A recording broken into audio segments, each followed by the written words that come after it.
Imini yesabatha ayibenhle kwabangcwele.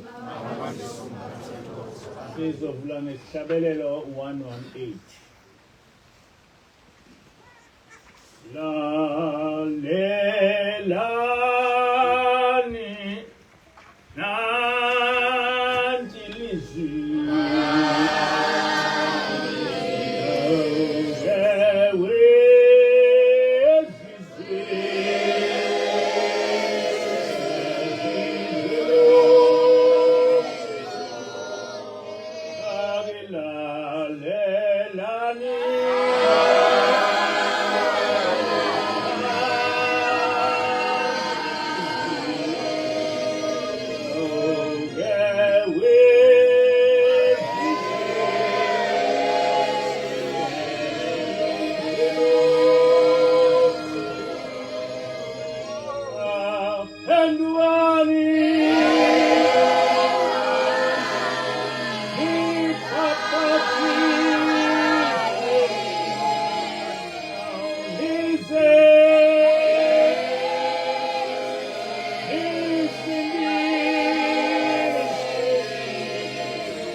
4.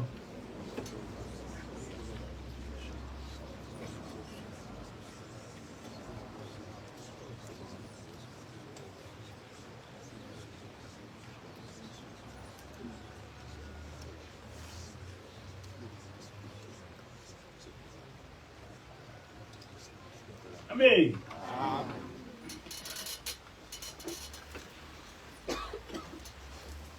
Isihloko salenkonzo sithi udumo nengcebo abantu bakufuna ngayo yonke indlela. Udumo nengcebo abantu bakufuna ngayo yonke indlela. Kunabantu abaningi ebebelokhu bengicela kuba ngikhulume ngokuthwala okudlangile lapha eSouth Africa okwenziwa ngabathi baqhuba izwi lenkosi.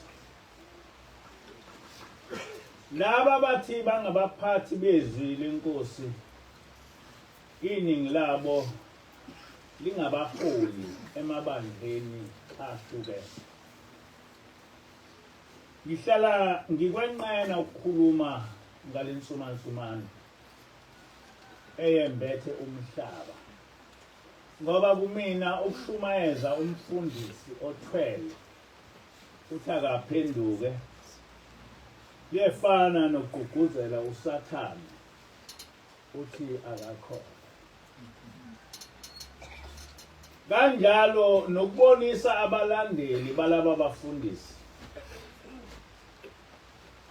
ubabonisa ngabafundisi babo kuyafana nokucabanga ukuthi ungabonisa isithingithingi sendoda efakwe intando umfazi wayo ukuthi ayibheke indlela umkayo oyiphatha ngayo.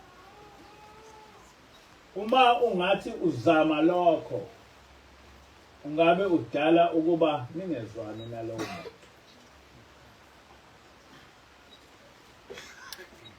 Angikhathali ukuthi ungaba sobala kangakanani ukuthi lo mholi uthwele futhi uthwele ngalo ibandla lakhe.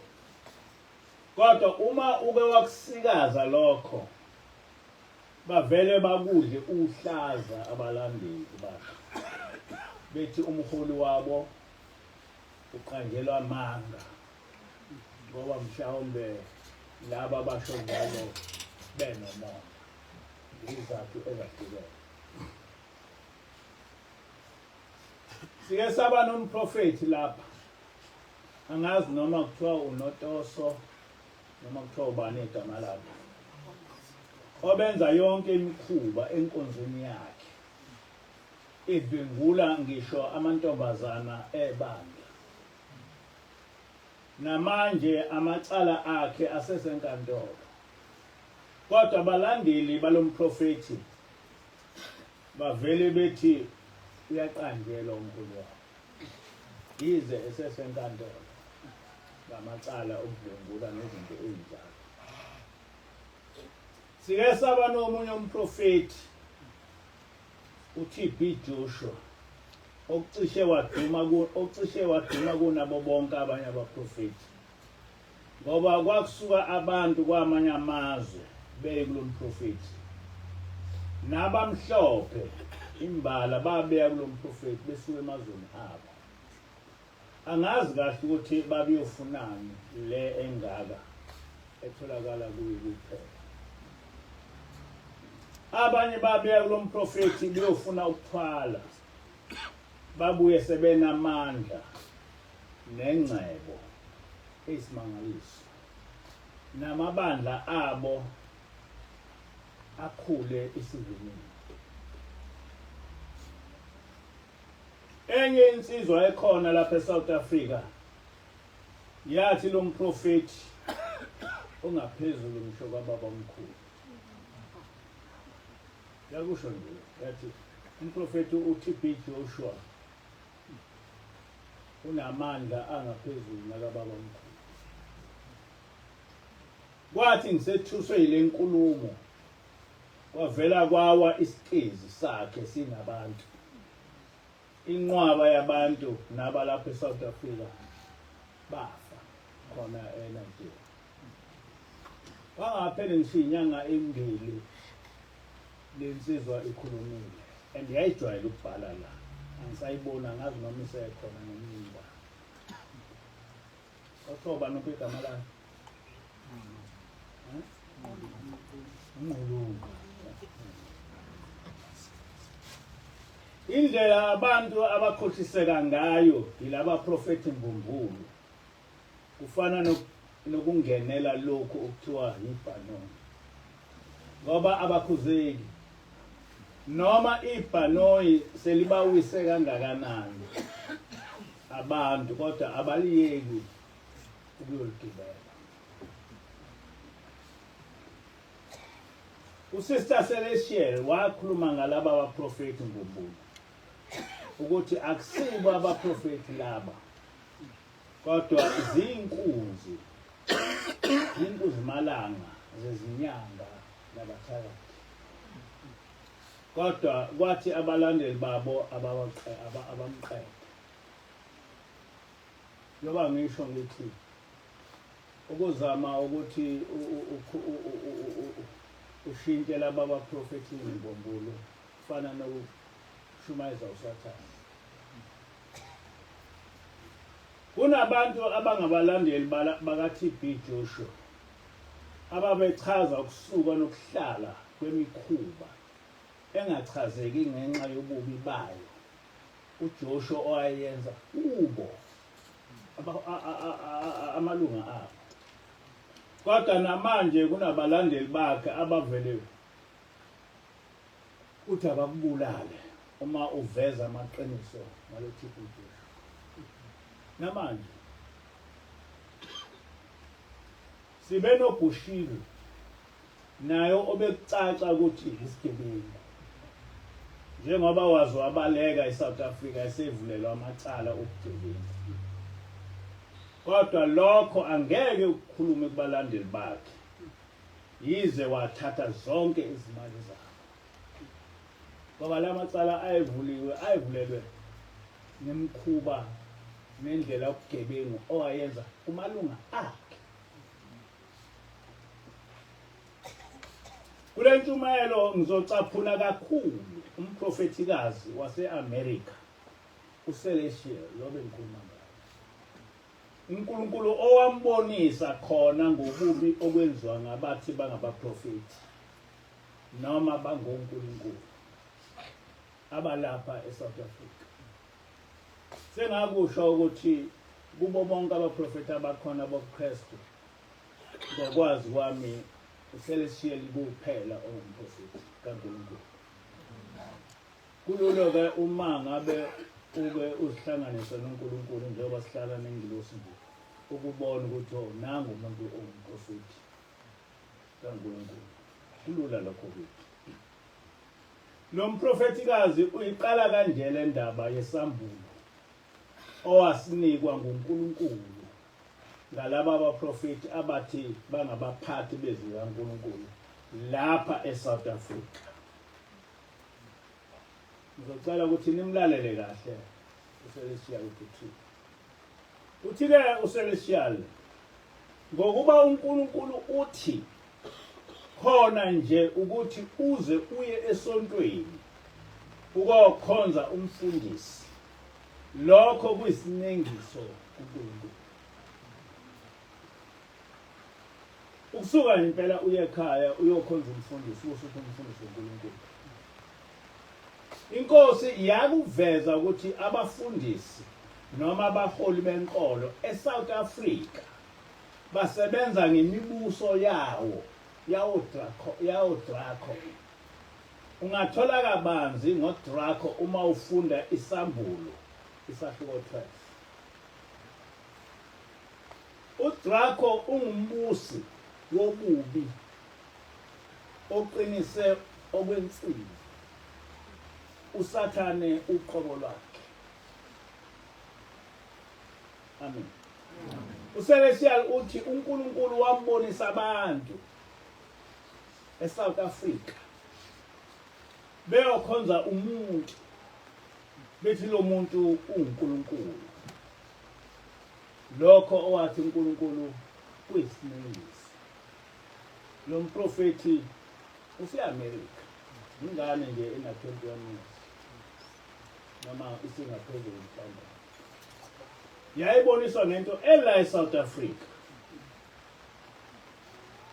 ngangingazi ukuthi kukhona incwadi ekhuluma ngqo ngomuntu ozibiza ngoNkulunkulu abantu nabo bese bemfakazela ukuthi uNkulunkulu kodwa mhla ka-26 March 2011 mhla ngigcotshwa ukuba ngumholi webandla ingilosi yangifundela incwadi yezenzo 12 verse 21 to 23 lapho kufundeka kanje khona kwathi ngosuku olumisiweyo uHerod wagqoka ingubo yakhe yobukhosi wahlala esihlalweni sokwehlulela wayesekhuluma kubantu abantu bamemeza bathi izwi likaNkulunkulu akusilo elomuntu kepha ingilosi yenkosi yamshaya khona lapho ngokuba engamnikanga uNkulunkulu udumo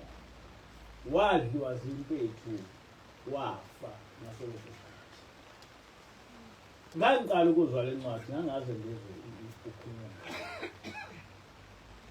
emva kokufunda le ncwadi ingilosi yangeluleka kabanzi ukuthi kungathi ngoba uNkulunkulu ukuthume ukuba uholelele ibandla bese uyakhukhumala uthi nguwe uNkulunkulu yathi ingilosi noma athwalele ibandla liselikhulu kangakanani ungalokuthi kusho uma uke wenze njalo uNkulunkulu uyosuka phakathi kwenu bese ufa kabuhlungu nasekufeni kwakho ulahlwe kwelizayo lokhu kwakhuluma ingilosi yini sinemkhokheli noma umsebenzikazi noma abalandeli bakho besho njalo ubakhuze wena ngoba uJehova uyoshaya wena uYakhoba uSelestial uthi ngabona lo mbusi omube elenga emoyeni elengela eSouth Africa elawula yonke leyo ndawo ngabona ukuthi lo mbusi onguDraco ulawula yonke iSouth Africa uNkulunkulu wabe esethi anginitshele eSouth Africa ukuthi ukukhonza kwenu bonakele uma ke uzwa leli lizwi ngicela ungacabanga ukuthi umfundisi wami akanjalo futhi isonto lami alinjalo khumbula isibonelo segoqo lengulube igoqo lengulube lindawo engcole kakhulu futhi umuntu osebenza egoqweni lengulube uthintana ngqo namadodi ezingulube nephunga lezingulube kanye nodaka lezingulube uma wena uhlala nalowo muntu egumbini lakho ungasho yini ukuthi uhlanzekile impela wena ohleli nomuntu ohleli nengulube uma uhlala endlini eyodwa nomuntu osebenza egoqweni lezingulube ngoba nakho wena awusebenzi lapho ngeke yini yena alethe amadodi ezingulube iphunga lezingulube kanye nodaka lezingulube lapho endlini ohleli khona na leli phunga alidonsele ekhishini egumbini lakhe lokulala nasegumbini lakho uma ezokubingelela ekhishini nasebathroom indlu yonke ingcole angeke ni indlu yonke ingcoliswe umuntu oyedwa ohlala nengulube ngeke wena ungcole nomuntu ohlala nengulube amen Le nkulumo kaCelestial ingikhumbuza ukukhuluma okwakhulunywa ingelosi kithi ngabantu abayaye bahlangane nomkabo ngeSabatha. Ithi ingelosi uma kunomuntu ohlangene nomkakhe ngeSabatha noma ngesikhathi somkhosi kaJehova, kuyaye ukuthi uma uJehova efika phakathi kwenu ngeSabatha noma nini, bese nonke niba nephunga, uNkulunkulu bese uyasuka phakathi kwenu ngumuntu oyedwa. Yaze yathi ingilosi kungcono ukuthi ngaphambi kokuba siye emgidini sonke sihlambuluke, ngoba iphunga elibi elikumuntu oyedwa liyambalekisa uNkulunkulu phakathi kwenu. Kanjalo uma kungaba nebandla elilodwa lamaNazaretha elinomholi othi uNkulunkulu, sonke sesikuleso siqalekiso, ngaphandle uma thina singazihlambulula ngendlela ethize mhlawumbe esiyifundiswe yingilosi. Amen. Amen. Ithikele nkosazana akudingeki kuze kuchazwe ukuthi nguwo oyingcolisayo. Vele indlu ingcolile. Njengoba ngisho ngithi akudingi ukuthi kuze kuthiwa inanga umuntu ohlangana nonkosikazi ngeSabatha. Manje kukhona oyedwa sesingcole sonke. Ngakho-ke inkosi ithi uDraco ulawula iSouth Africa, futhi amasonto angcolile akhonza izithombe ngqo. Akhonza izithombe ngqo. Kuphakathi kokuthi akhonza abefundisi abangabaholi babo, abantu bayagijima behla benyuka befuna lamasonto aneziprofetho nemilingo.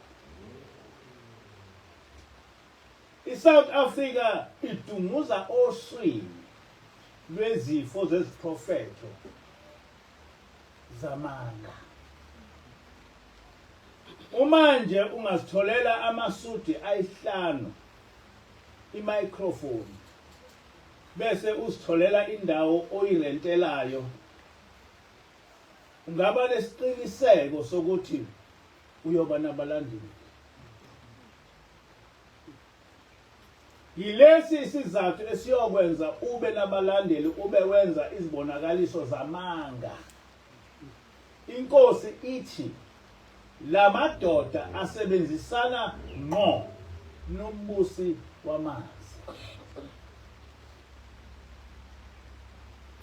athatha amandla emakhosazaneni amanzi angaphansi kolwandle.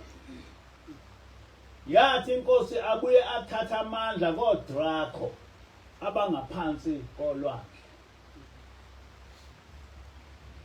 Nebala ngabona inkosazana yamanzi kanye noDraco, imibuso yangaphansi kwamanzi, nokunye inkosi eyakubiza ngendlovukazi yogu.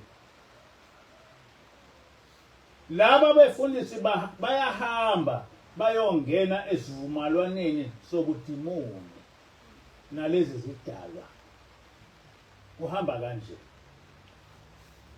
Indoda izothanda ukuthola amandla, ingcebo, nodumo, imali, mhlawumbe ize ihehe intombazana enhle ezoyishada ukuze isebenzise emsebenzini wayo.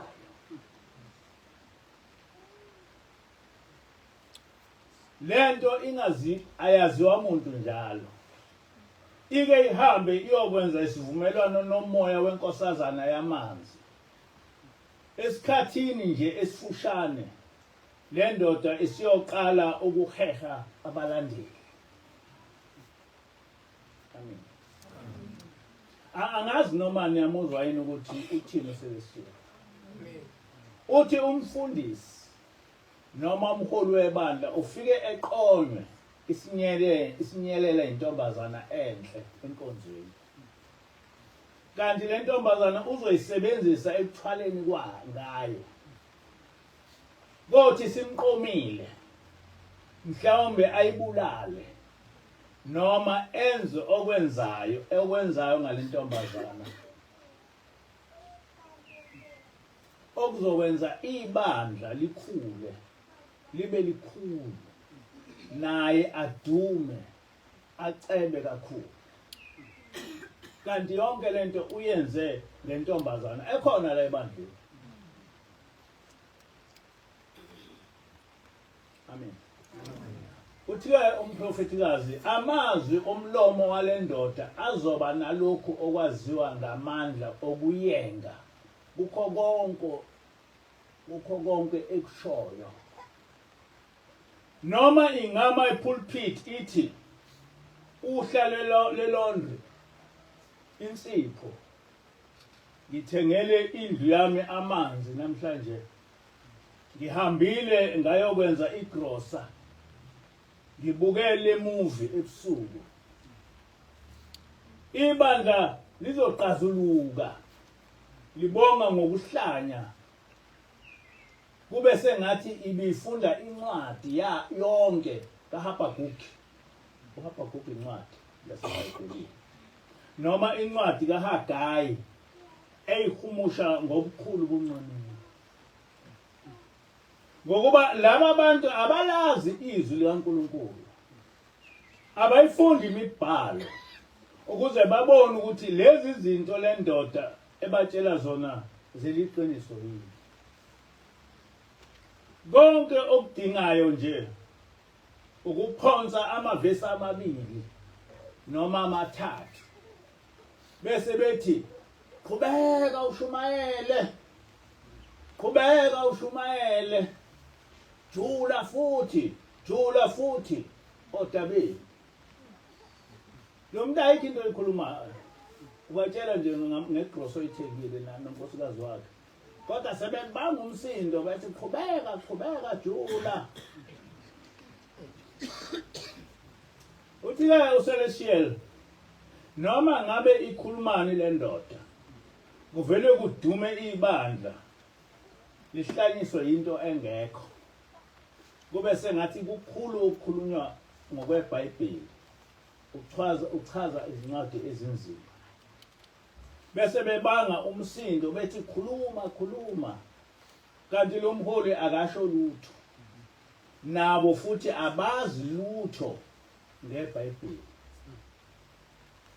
Lesi sibonele esenziwa nguCelestial asidinga ukuchazwa ngoba yonke lento eyenzeka phambi kwethu sibuka la kwamanye amabandla kuyesuma umfundisi ebhacuze engasho lutho kushawe amen hallelujah kuze kushawe insimbi kuze kushawe amakhwela esontweni. Enye insizwa sayibuza ukuthi kusuke sekwenze njani uma ngabe umuntu eshumayela bese ngisha amakhwela nenze yonke lento. Ithi le nsizwa no, it's because umfundisi noma umshumayeli he has no matter and therefore he is appealing kubantu ukuthi ama emotions abesukume ngoba babengakwenzi lokho uzogcina sethula. So ikhona ke njalo uma ekhuluma izwe lodwa bese kubanga umsindo kube sengathi khona okukhulumayo kanti hayi he is appealing to their emotions because he has got no matter. Kuleli bandla lamaNazaretha wawungeke ukulokotha wenze lokho. Amanye amaNazaretha athi ubabelanga ekhuluma athi amen wabaphenduka wababuka kabi wathi akhona ezayonda. Ngakho-ke kubaba ilanga nakwenyanga izulu wawungalokothi uthi ekhuluma uthi amen ngoba they had matter ukuthi benikeza abantu. You can't be bayazothisha awukwazi ukuthi ungathi ufundisa bebe izingane bangumsindo they have to listen to what you are saying. But if you've got no matter, they have to make noise.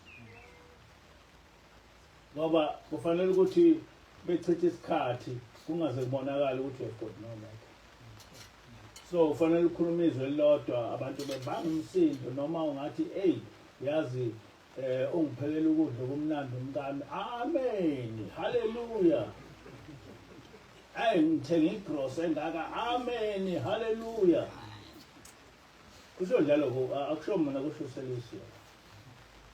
Ukuthi uNkulunkulu uyayibuka lento. Ukuthi kuvele umfundisi ekhuluma igama elilodwa kube nomsindo.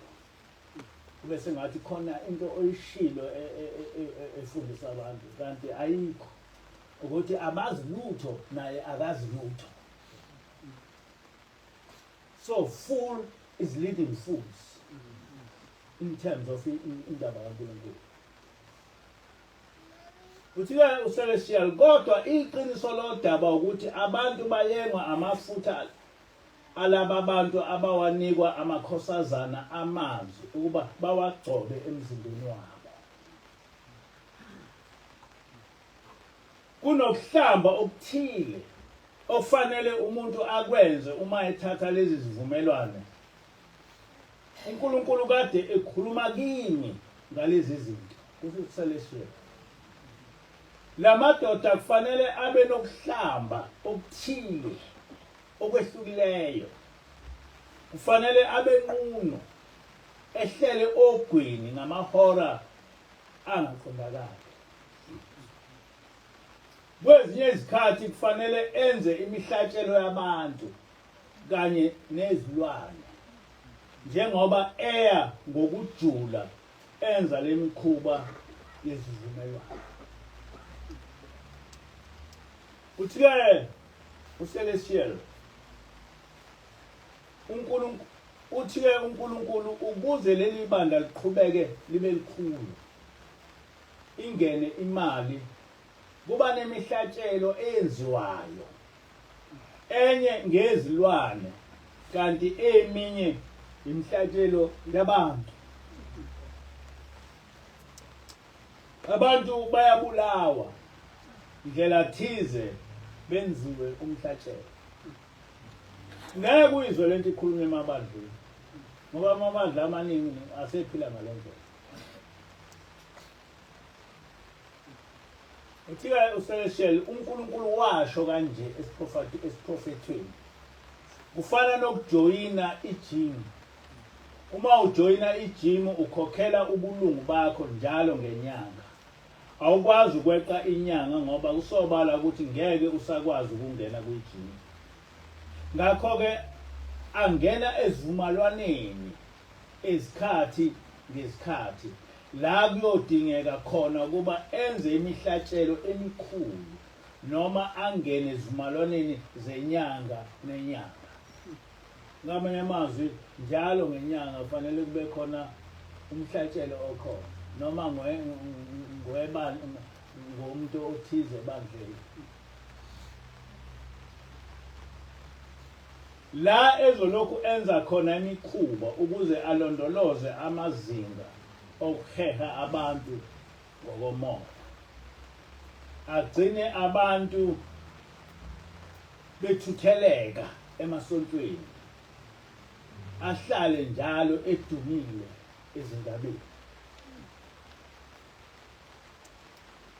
Ngoba kuba nabantu abavele bedume nje ungazi ukuthi badumiswa yini ngoba akhona abakwazi ukuyikhuluma. Uma benza imilimo bayenza nje leyo milimo. Ithi-ke le nkosazana lokhu kuhlaba kufanele kwenziwe nyanga zonke noma ngesikhathi esithile. Awukwazi ukweqa ungakwenzi ukuhlaba noma uhlaba umuntu. Ngoba uma ungakwenzi lokho ibandla lizokuwa bese ungayitholi imali nodumo. Uyaqhubeka lo nkosazana uthi nohulumeni waseSouth Africa awazi okumele ukwenze ngalamasonto angalawuleki kangaka. Yabona lo ntombazana wayethengiswa uNkulunkulu ngoba ule America ngiyakhumbula kule minyakana kuze kwathiwa onke amasonto akabe neyitifiketi umuntu yokufundisa ebhalise kodwa behluleka kodwa nangu lokho sazana sethi nohulumeni usenkingeni yalamasonto wala eSouth Africa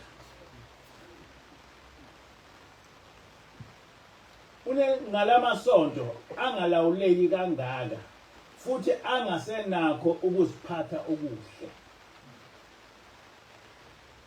Abantu bayalimala kakhulu kulamasonto futhi uhulumeni udidekile ukuthi uzokumisa kanjani lokho ngoba noma bengathi ngeke ushumayele uma ungena license yabafundisi noma siyakuphenya abantu uqobo bangaphansi kwethonya kangangoba balwela laba bafundisi bamanga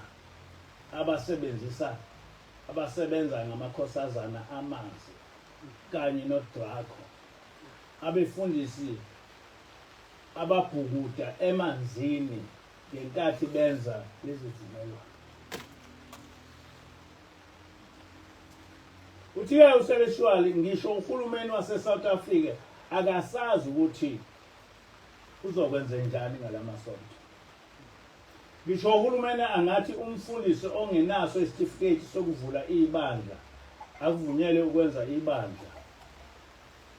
Kodwa ugcina uhulumeni ehlulekile ngoba laba abafundisi baqala ngokuthonya abalandeli babo bese kuba yibona abalandeli abalwela laba abafundisi kanti sebethomile. Niyabazwa la ukuthi uthini uSiyosiyana unamanga noma umfundisi ungathi ubulala umuntu noma athi utholakale enemfene noma athiwa udlwengule intombazane uma-ke ekwabekwa icala nje bavele bethwale bonke begijime beye lapho beyovila ngoba sebethonyiwe. Njengoba ngisho ngithi bafana nendoda efakwe intando noma ungathi kunkosikazi wakho uyayibona ukuthi awusaphili wena uyothi hayi lo muntu lona uzomba unkosikazi mina ngiyayiphilela. Banjalo-ke abantu asebethonywe lamasonto ayikho into ongabatshela ngayo ukuthi umfundisi wabo ubheda kanjani ayikho lento bavele belwe nayo. Uthi-ke useshwela ngakho-ke uNkulunkulu wayengikhombisa ukuthi la madoda kwakufanele akhokhe izinhlawulo eningini lawo lenhlawulo kwaba igazi kusho kufanele ukuthi bebulale kufanele agcine ehlabe amalunga awo ngokuhamba kwesikhathi. Ingakho-ke kunokufa okungachazeki okulokhu kwenzeka kulamasonto. Ngiyakuzwa lokho. Kodwa enye indlela lamadoda akhokha ngayo izikweletu zawo ukuba athathe ingcebo yabantu. Ngicela uqonde ukuthi uSathane uyeba, uyabulala, uyahluphisa. Uma uSathane ekwazi ukubulala kusezingeni lakhe eliphezulu lokho. Amen. Abantu bakulamabandla abazi ukuthi iningi labo kuba yibo umhlatshelo ukuze ibandla likhulu. Abazi ukuthi leli ibandla likhulu nje likhulwa ngokuhlatshwa kwabo. Uthi uSelestial ungabona kulokhu kufa noma kuduka abantu enkonzweni ngendlela engaqondakali. Kanti kuhlatshwa wona amalunga ebandla enziwe umhlatshelo. Miningi kakhulu imikhuba eyenziwa yilaba abafundisi. Eminye nami ngiyayazi noma ngingeke ngiyithathe. Kodwa ingilosi iyayisibonisa imikhuba eyenziwa kulamabandla ukuze akhule. Abaholi bawo bacebe behlonishwe umhlaba wonke. Lesike ingilosi bese sifika. Ngoba ingilosi ayikho into eyenziwe ingabula. uthi-ke useleshwala uma engayithatha impilo yomuntu ekholwa noma engakholwa uyokwenza lokho, kodwa kumnandi embusweni wobumnyama ukubhubhisa umuntu. Bakujabulela ukuba kubhubhe umuntu. Kumnandi ukuyisa usomabhizinisi ngokumtshela ukuthi uma eqhubeka eletha iminikelo emikhulu bayobeka igama lakho ohlwini oluphezulu ngesonto elizayo. So usomabhizinisi ufanele ukuthi ethole ilokhu ethenjisa igama uma kwenza ukuthi uzokwenzeka. Ngase ngaze ngakhuluma futhi ukuthi inkosi yathi nemihlaba yokhokho yabantu base-South Africa inikwa laba bafundisi bamanga, futhi laba befundisi mbumbulu bathatha ingcebo ephathekayo yamalungu ebandla bewafaka ebubheni bese behamba. Bajabula abantu abanamabandla akwazi ukuba bethathe imihlaba ngoba ngasephela iminyaka eyishumi singanayo indawo yesona. Laba abaholi bamabandla uthi uCelestial abagcini ngokuthatha iminikelo emikhulu yo-businessman nokwenza amalunga ayo imihlatshelo, kodwa bathatha nemihlaba yawo noma imihlaba yoyisemkhulu banikele ngayo kulamabandla. Uyaqhubeka uCelestial uthi ngabona indoda ichuza yehlela ekujuleni kolwandle, igqoke nje ibhulukwe nebhande kuphela, itshuzela phansi ekujuleni ongaqondakali, iphethe amaphepha imiqulwana egoqiweyo esandleni sayo, iya esidalweni esabe sihlezi esihlalweni sobukhosi, siqimbile ngenhla singaphansi kwamanzi. uNkulunkulu washo ngomlomo wami wathi, lokho kungamafa abantu eSouth Africa kunokubizwa ngemihlaba engamafa ezulwini. Ngiyabona ukuthi kunzima la emhlabeni, kunabantu umuntu oma phambi kwenu njengoba ngimile, kanti kukhona isikhathi lapha ayongena khona phansi olwandle yokuhlangana nesilwane. Angiyazi lento kodwa ngiyayifunda la ngizwa esenjalo uCelestial ngoba usuke etshelwa uNkulunkulu.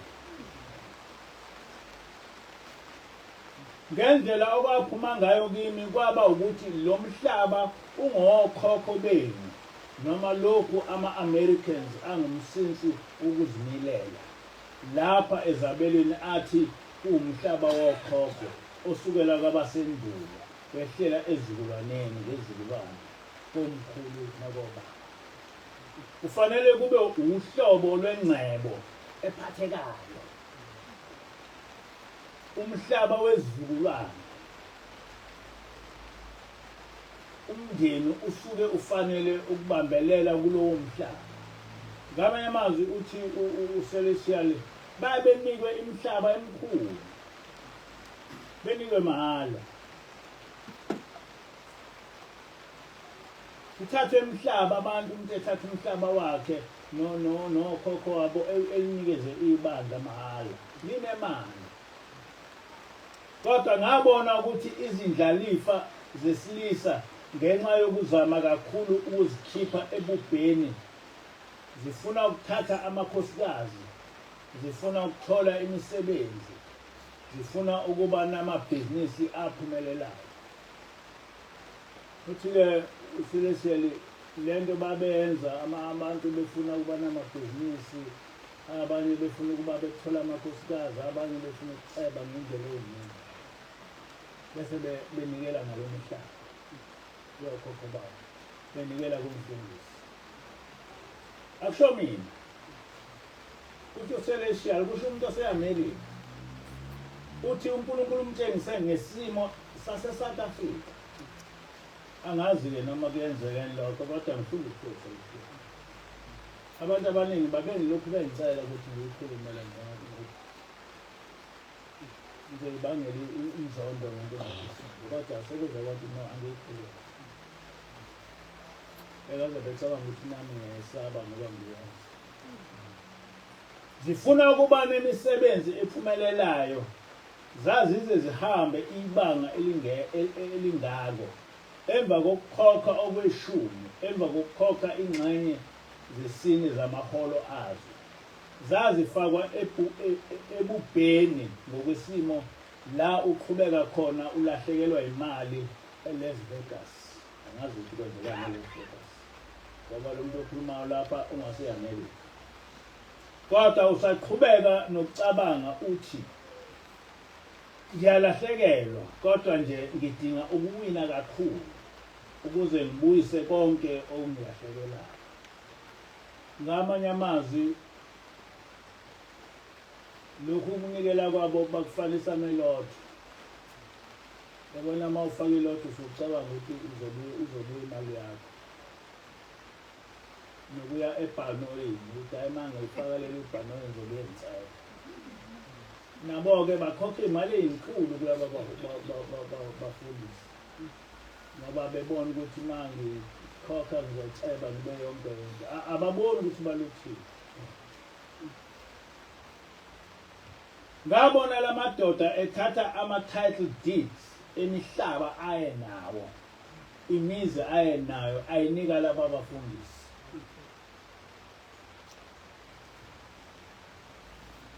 ngabona laba befundisi bekuthatha lokho bebuyisa ngaphansi kolwandle njengengxenye yenkokhelo yabo yanyanga zonke ukuze bakhokhe kulezi zidaba amen uthi-ke uCelestial ngenkathi nina ninikela ngemihlaba kulaba bafundisi bona bayayithatha imihlaba biyonikela ngayo kulezi zidalwa ezingaphansi kwamanzi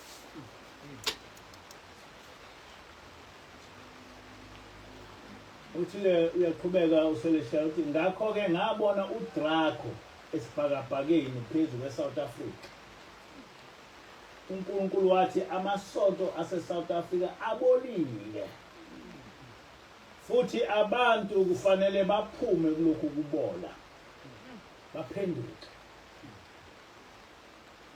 isizathu salokhu sibaluleke kakhulu uNkulunkulu uzokwahlulela konke okungalungile okuseSouth Africa ngithi amahlazo ayovela amahlazo ohlobo oluyokwenza ube namahloni uma lowo muntu usumbona ku-TV uNkulunkulu uzobaveza uyothi mawusubona umfundisi wakho ku-TV ukhuluma ngayo ngemikhubo yenzayo uvele ukuthi baleka ngiletha leli lizwi njengalokhu linjalo ngokuphindaphinda kulamavidiyo akamuva amahlazo angahlangene ngalutho nawe ayeza ngoba uyozibuza ukuthi lo muntu uyolulama kanjani kulelo hlazo elijule kanje kusekhona amahlazo azolokhu evela kancane kulabo bantu ebenza imikhuba le ntombazana yakhuluma ngo-T.D.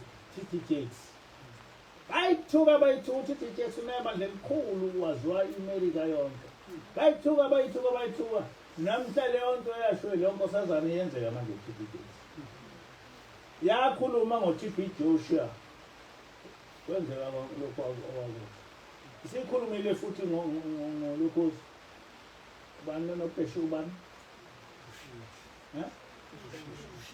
bani uPushire yes sikhulumile ngoPushire ukuthi uPushire akazugcina lapho nabaningi iyababali kugcina kwenzeka lokho uNkulunkulu uyobehlisa ebakhahlela laba befundisi uyobehlisa ebakhahlela laba abaprofeti bamanga bakalakhawu ngaze ukuthi lakhayo yini laba abathi bayakwazi ukuvusa abantu kwabafileyo. Umprofeti uBushiri lo odayisa izinto ezisemabhodleleni ethi lokho kunegazi la ngempela lika Jesu, ethi kungamafutha okugcoba aseKalvari. Akukho kuphenduka ezinhlizweni zalaba bantu. uBushiri ke umbize ngegama kodwa kamazi ngoba ngiyakhumbula ngihlala wathi ngambona ngaze ngamfuna kuyigugu mntaka uNkulunkulu emvezele uBushiri uthi ngangathola ukuthi ubani ngaze ngamthola kuyigugu ukuthi ubani kanti uBushiri ngoba le ntombazane iseAmerika. Azange wayibona mfundisi? Ya, wayengamazi uBushiri. Washo wathi kukhona omunye okuthiwa ngazi noma uBushiri noma ngize ngamfunda kulokhuza namfuna kwegogo ngase ngimthole ukuthi kanti uBushiri. Akukuningi engifisa ukukujobelela kulokhu osekuvezwe ngumprofetikazi kaJehova. Ngoba kunjengoba esho nje. Kunakele kakhulu umhlaba.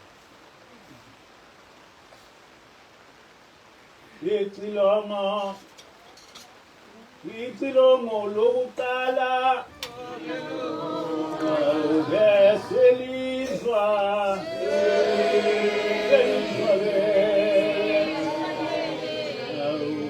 icilongo lokuqala beselizwa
nazo zonke